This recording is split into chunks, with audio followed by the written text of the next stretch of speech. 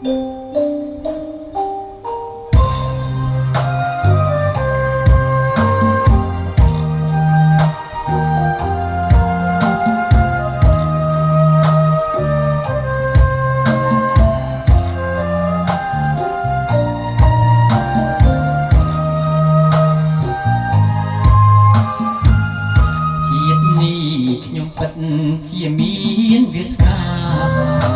រំលែកខិនតាក់តែងចាមានមេត្តាបៃតាប្រពៃចិញ្ចឹមកូនកូនរូបក្នុងលោកីដោយជីវភាពលំបាកក្រៃអ្នកម្ដាយថ្លៃខិតខំរក្សា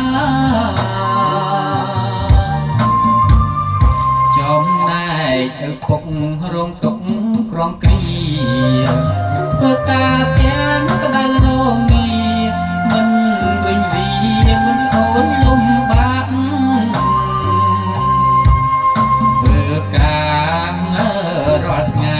មិនហ៊ានសម្រាប់ខិតខំដើម្បីបានប្រាក់មកចិញ្ចឹមកូនគ្រប់គ្នា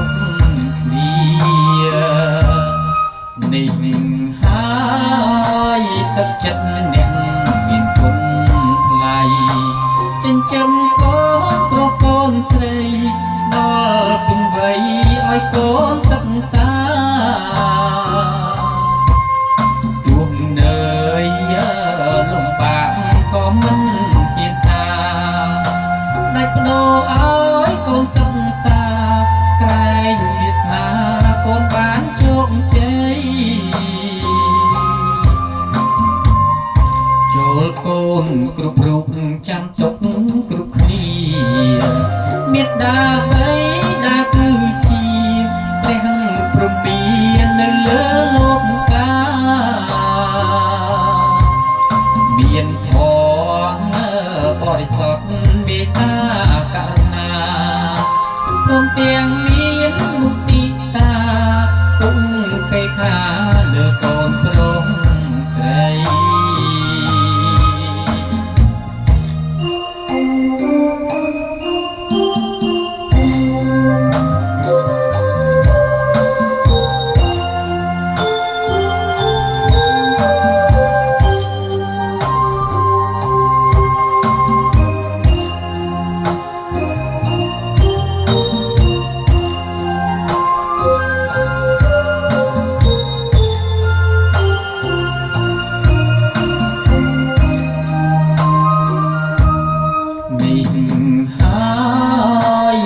ចិត្តអ្នក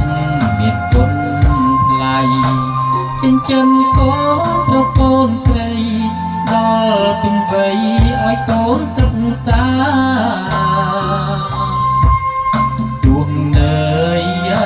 លំបាកក៏មិនហ៊ានថាដាច់បដូរឲ្យកូនសិក្សាក្រែងវាសនាកូនបានជោគជ័យចូលកូនគ្រប់រូបចាំទុក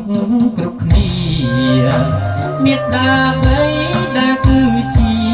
ព្រះព្រមាននៅលើលោកកាមានធម៌បរិសុទ្ធមេត្តាករុណាព្រមទាំង